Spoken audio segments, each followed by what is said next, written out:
Back with part two of our interview with Brian Kabateck, an LA lawyer suing Boeing over the crash of Lion Air 610 last fall. He's fighting to keep Boeing from moving that case to Indonesia, where he fears lower court damages would mean Boeing wouldn't pay for wrongdoing.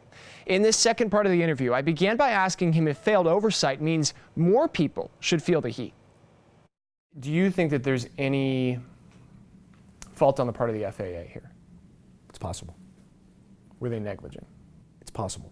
And the reason I say that is because I'm very concerned by the closeness of Boeing with the FAA. I'm concerned with the rush to get this aircraft out, and I'm concerned with the amount of data that we've heard, as well as the complaints, and at least the whistleblower information that we've had, where people were saying, hey, there's problems with this aircraft. Now, whether that whistleblower information was directly related to this cause, the cause of these crashes, we don't know, but what we do know is that people were saying things to the FAA, and it looks like the FAA was turning a blind eye.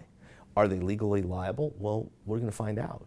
And we're going to find out whether or not the FAA has crawled into bed with Boeing, and that's very, very disturbing. So might you also bring suit against the FAA? Yes. Are you actively working on that? Yes. Will you? Likely. What part needs to change about how the FAA does their work?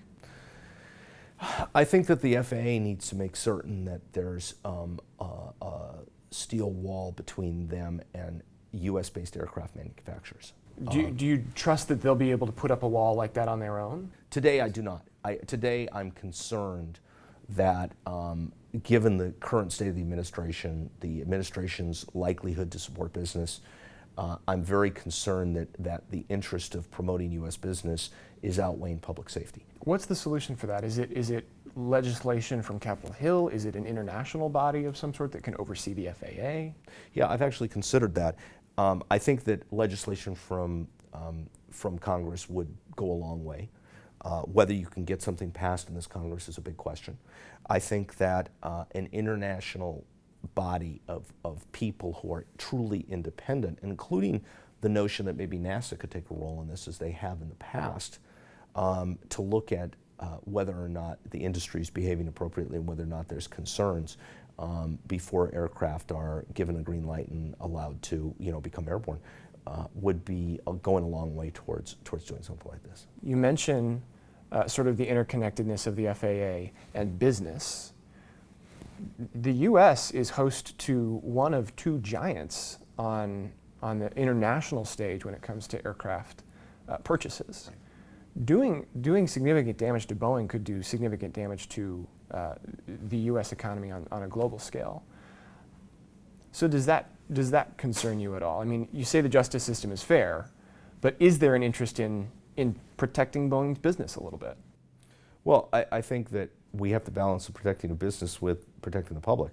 And no one wants aircraft in the air that's dangerous and that's likely to have another accident and kill more people. And people also, I think the U.S. public deserves, and I think the international public deserves, knowing that the aircraft they get on is safe. Because every single day, millions of people get on airplanes, right? And so if what we're talking about here is protecting the economy, maybe one of the best ways to protect the economy is make sure that there's worldwide confidence in the aircraft that Boeing put out. Do you ever see the MAX flying again and people feeling good about getting on one? Oh, I think so. What would it take before that's the case? I think they have to overhaul all these safety measures in the MAX. I think they have to show to the public that the aircraft is safe by doing a number of flights and showing that they're working.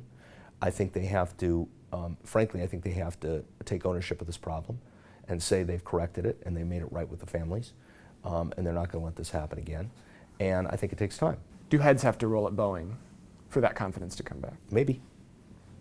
Maybe. All that happens when Boeing draws this out and has these motions and kicks this down the road, all that happens is that you cause the families more grief and more agony, because nothing helps people get past this to come to resolution with something like this. Surely Boeing considers that, though. I mean, that's not, these people who lead Boeing aren't robotic monsters. I mean, they've got to think about those families. Do you think there's any movement on their side that would suggest that they are trying to be humane about the way they handle it? It's hard for me to agree with that statement that they're, not monsters here, because they can be humane. I get that they have stockholders. I get that they have a product that they have to protect and jobs and all that kind of stuff.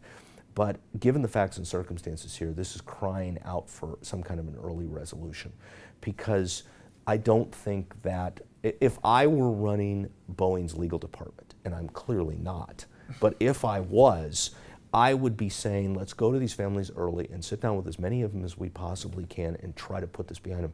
Have you ever seen anything on this scale? You say you've sued a lot of corporations who have liability. I have never in my career, 30 years, seen anything quite like this. What makes it so different? Is it the scale of the tragedy? Is it the way that Boeing is handling it? Is it both? Well, I think you could start with the fact that brand new aircraft don't fall out of the sky, not once but twice in a relatively short period of time. That's stunning in and of itself.